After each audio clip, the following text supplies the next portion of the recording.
Hey guys, welcome back to the channel. As you can see, I am in the Maldives and I have got some brutal truths to share with you about traveling to the Maldives. Don't miss these. We're gonna go inside and I'm gonna chat, but I just wanted to stand out here and show you guys this beautiful resort that I'm staying at. But we're gonna go inside and we're gonna talk about some of these brutal truths and some ways that you can make your Maldives trip the absolute best. All right, guys, so let's talk about these brutal truths. The Maldives is one of those once in a lifetime or bucket list, dream list type trips. And you do a lot of research and you try to figure stuff out, but there's a lot of things that people don't talk about. They just don't think about it, or they just don't share it because it's not really the glamorous stuff to share about traveling to someplace like the Maldives. So let's jump into these and talk about some of these, and hopefully these will all help you to have the absolute best trip to the Maldives. So the first one is before you even get here, when you plan your flight or when you're booking your flight, the very best days to fly in are Tuesdays and Wednesdays. This is because the turnover on the resorts is usually runs from Saturday to Monday. That's the most active time of people coming and going. And so there's a few things here. The first one is that flights are usually going to be a little bit more around those days, Saturday to Monday. So you're looking at a little bit less if you're arriving on a Tuesday or a Wednesday. I flew in on a Wednesday and it was actually really great. It was not super crowded at the airport, and I was on a really big jet. I was on a wide body, an A350. So, and right before us, a flight from Emirates had arrived as well, another A350. So that's a lot of people on those two planes, but it wasn't crowded at all. And it was actually a very easy, smooth, seamless arrival. Literally took, I want to say that it was less than 5 minutes, but it probably took me that long just to walk through the little maze to get up to the immigration counter. That was probably the bulk of the time. But when I got to the immigration counter, I had already done my arrival form, so it was super easy. He stamped me in, and I didn't even have to show the QR code because it was already attached to my passport when I filed for it. So Tuesday or Wednesday are the very best days for less congestion. And the other cool thing or thing to think about is when you arrive on a day where there's less turnover, there's also a better chance for an upgrade. If you're coming to one of the branded, US branded hotels and you have status and you're hoping for an upgrade, then these would be better days to arrive as well, because there's going to be more stock, more rooms available to choose from for them to upgrade you to. I did get an upgrade on this one, although I think I got the upgrade more because I was using a guest of honor certificate. We have Globalist, but it's attached to my husband's account, and I was using my account for this one. So used a guest of honor certificate and got an incredible upgrade. If you haven't seen my room tour and property tour here on the channel, make sure to check those out to check that video out, because you're going to be amazed at the gorgeous room that we were upgraded to with the ocean view. All right, so next thing is about the weather. It's the big thing that you're looking at when you're coming to the Maldives. You want to come when it's beautiful, when it's gorgeous outside and the sun is shining. And the great thing about the Maldives, it's not overly hot. And the very best times to come, if you don't want to feel like you're going to sweat to death, then you're going to have better weather, less storms, less rain. You want to come from December to April. Those are the absolute best. Now that is pretty much high season, but to be honest, I'm here at the beginning of December, and it doesn't feel super busy at the resorts. So, and it didn't seem overly busy at the seaplane airport either. So I think the beginning of December is usually a very good time to come. Now, if you're looking to save a little bit of money and you're okay with it raining maybe a few times while you're here, then you can come in November or in May, which is more shoulder season, and you'll probably get little better deals on the hotels, on the resorts. So that's something to consider as well. Next one is do not bring too much stuff with you.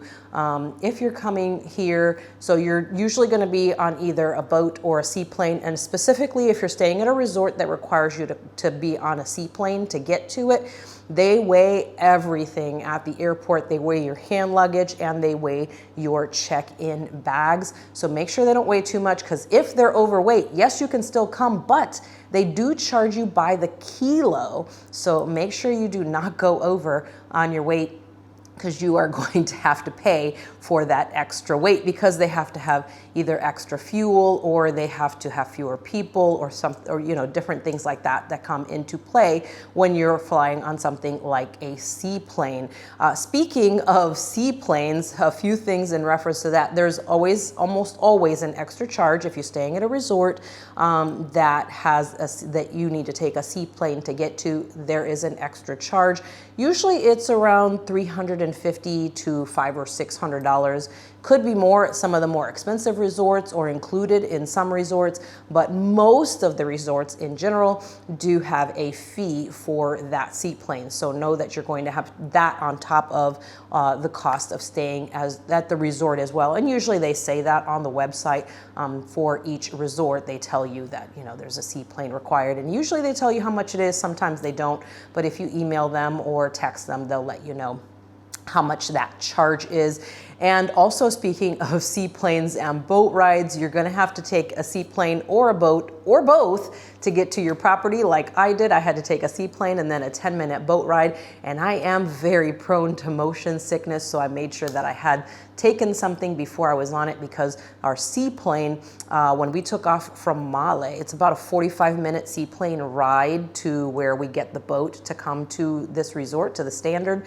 And when we first took off from Male, it was a little bit shaky. Felt a little bit like a roller coaster ride. I was right in the front row, so I wasn't overly concerned, because the pilots didn't seem concerned at all that we were, have this little bumpy ride, because it was pretty cloudy and it was raining right when we left. So that's pretty much expected when you have that kind of weather. When you have clearer skies, usually a little bit better, especially since they're not flying way too high. In order to, basically you'll have better weather, better flight if you have better weather. But nonetheless, it was a little bit shaky, so I did get a little bit a little bit nauseous, but I had my ginger chews that I use all the time, so I grabbed one of those and then I was fine. I didn't have any issues the rest of the time.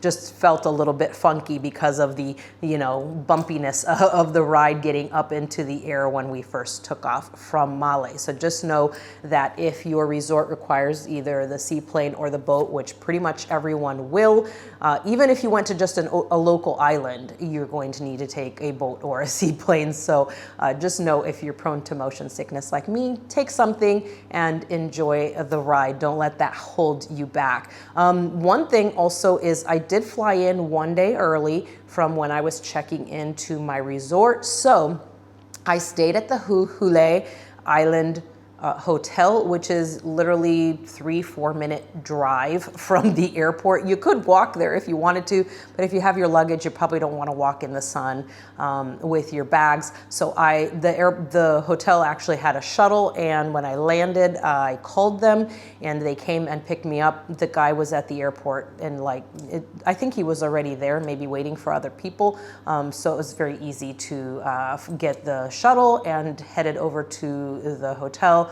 Checked in very easily. Everyone was super nice there. The rate that I booked at, I also got breakfast, and I was leaving really early the next morning, so breakfast doesn't open until 7, but my check-in time at the airport was at 6:40 for my seaplane.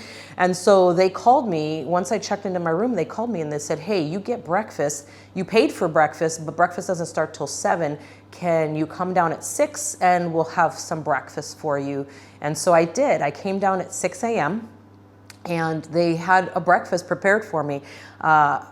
They already knew I wanted an American breakfast. I would have taken anything, honestly, because I wasn't going to eat too much. I just wanted to have something in my stomach before the flight, because I didn't want to feel sicker, knowing I was going to get a little bit of motion sickness on the seaplane. I wanted a little something in my stomach, but not a lot. So they had the breakfast ready for me, and it was absolutely amazing. And as soon as I finished my breakfast, grabbed my bags, and they had the shuttle waiting for me and zipped me right back to the airport, where I then checked in for my hotel. They checked me in. The hotel then checked me in for my seaplane flight, and then I went to the lounge for my hotel for the Standard. So that was really nice. And then we had our flight over. So keep all of those things in mind. It can take a long time from when you leave the seaport to when you arrive to your accommodations. So I decided I wanted to get here as early as possible so I can enjoy most of the day. So don't wait till later in the day if possible. If you arrive the night before, just go ahead and see if you can get on the earliest flight, which is what I did. My flight was at 7:30, and it took about an hour and a half or so, actually almost an hour and 45 minutes between the flight and the boat ride, because they do stop at other resorts before they get here. So they're dropping off and picking up people along the way, and they also gas up along the way. So when we got to the first resort, they had us all get off, and then they gassed up, and then the people who were continuing on to our resort got back on, and then some new people got on. We got to the second resort, some people got off there, we got off, and then got on a boat, and then from the boat they brought us here. It was about 10 minutes on the boat. So yeah, about an hour and a half, hour and 45-ish minutes to get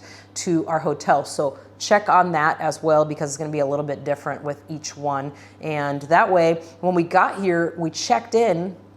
I checked in right away, and they had my room already ready, which was amazing. So they let me check into my room at like 9:30 in the morning, which is kind of wild. So yeah, by 10 a.m., so he took me on a tour of the whole property, and by 10 a.m.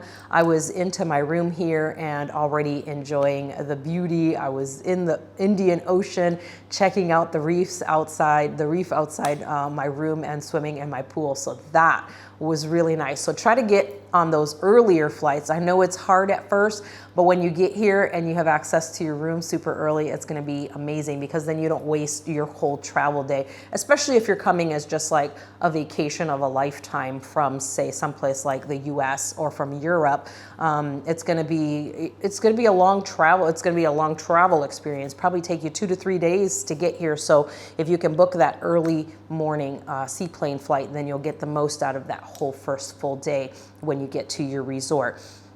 Next thing is to get your eSIM set in your phone before you get to the Maldives. I spend most of the year, you probably already know, I've been traveling the world full time for the last 8 years with my husband, and we usually get a regional eSIM, but in the Maldives you have to use one of their eSIMs. So I was able to get one with my Airalo. I could put in my ID, because you have to verify your ID before you can buy the eSIM for the Maldives.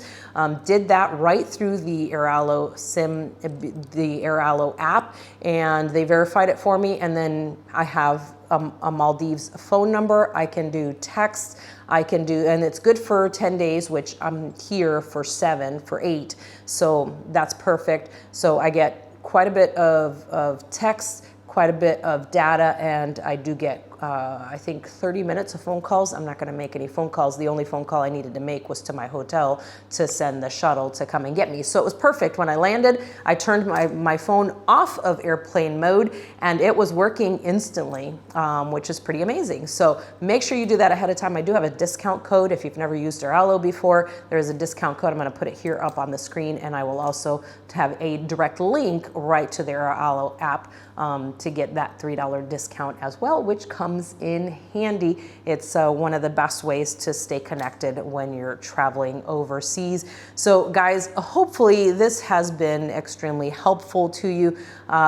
This has been an amazing experience, and it's always best to really pay attention to the things that are important for a trip of a lifetime like this. It's those little details that nobody really tells you about, and sometimes you don't even really think about to consider when you're looking at stuff. You're looking at the big things. Where should I stay? And how long should I stay? And that kind of stuff. Whereas when these are little details that you just forget along the way. So hopefully this has been helpful to you. If you have other questions and things that you're curious about traveling to the Maldives, please leave those below in the comments section. I will have lots more videos about the Maldives here on the channel, so make sure you subscribe if you haven't already. If you enjoyed this one and learned something new, give me a like, and I will see you guys next time.